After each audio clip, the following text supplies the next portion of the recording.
Le week-end dernier, il n'était pas rare de voir des familles, des groupes d'amis lever les yeux, regarder les murs en parcourant les rues de la ville.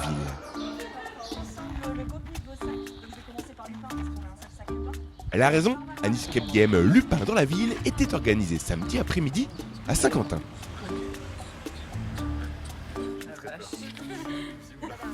Le concept en fait c'est une escape game géante, donc les gens vont devoir se balader dans la ville à la recherche de 10 points, 10 étapes qu'ils peuvent trouver grâce à une carte, et à chacune de ces étapes en fait ils vont résoudre 2 énigmes, donc des énigmes d'observation, de logique, etc. Donc ils vont devoir réfléchir tout en découvrant un peu des endroits de la ville qu'on n'a pas l'habitude forcément d'aller voir.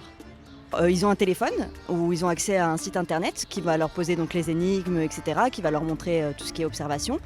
Ils ont un sac qui est juste là avec du matériel dedans, et ils ont un petit carnet dans lequel il y a justement des indices pour réussir à résoudre les énigmes de logique.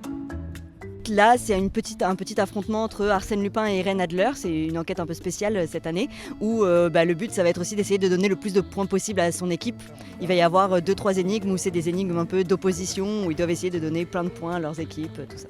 Les qualités, je pense que pour réussir, c'est surtout la cohésion de groupe, bien communiquer, bien se transmettre les infos, penser à tout regarder, parce que des fois les gens oublient qu'ils ont par exemple des trucs dans le sac ou qu'ils ont le téléphone, donc bien penser à tout regarder, et puis après sinon aimer faire des énigmes.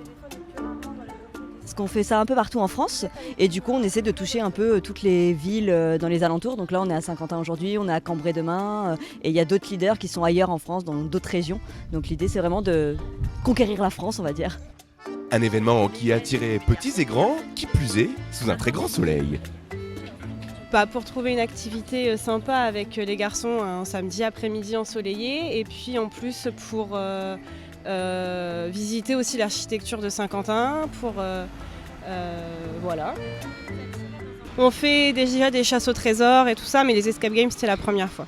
Je voulais passer du temps avec mon cousin et m'amuser avec mon cousin. On aime faire les escape games en salle, donc on a voulu changer, voir ce que ça donnait en réel à l'extérieur. Juste prendre du plaisir.